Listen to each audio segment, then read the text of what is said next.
પ્રાચીન સમયની આ વાત છે। એક રાજાને દ્રાક્ષનો બગીચો હતો। તેમાં દ્રાક્ષના અનેક છોડ હતા।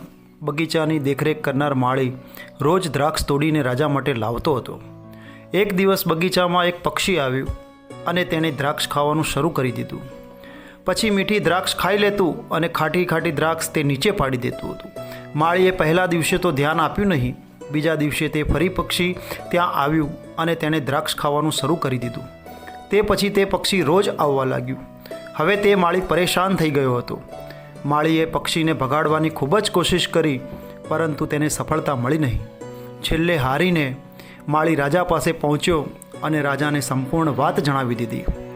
રાજાએ માળીને કહ્યું કે હવે તેઓ જાતે જ તે પક્ષીને પકડશે। બીજા દિવસે રાજા દ્રાક્ષના છોડ પાછળ સંતાઈ ગયા। રોજની જેમ પક્ષી જેવું ત્યાં આવ્યું, રાજાએ તરત તેને પકડી લીધું। પક્ષીએ રાજાના હાથમાંથી મુક્ત થવાની ખૂબ જ કોશિશ કરી, પરંતુ તેને સફળતા મળી નહીં। પક્ષીએ રાજાને કહ્યું કે જો તમે મને છોડી દેશો તો હું તમને જ્ઞાનની 4 વાતો જણાવીશ। બોલતું પક્ષી જોઈને રાજા ખૂબ જ આશ્ચર્ય પામ્યા।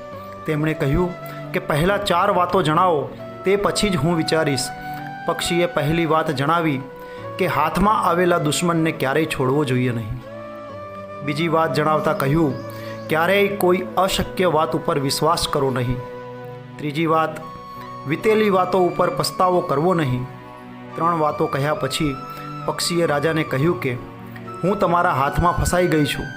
કૃપા કરીને તમારી પકડ થોડી ઢીલી કરી દો। રાજાએ જેવી પકડ ઢીલી કરી, પક્ષી તક મળતાં જ ઉડીને ઝાડ ઉપર જઈને બેસી ગયું। આ જોઈને રાજા પોતે ઠગાઈ ગયા હોય એવું અનુભવ કરવા લાગ્યા।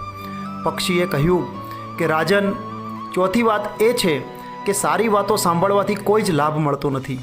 સારી વાતોને જીવનમાં ઉતારવી પણ પડે છે। મેં તમને જે વાત જણાવી તે તમે જીવનમાં ઉતારી જ નહીં।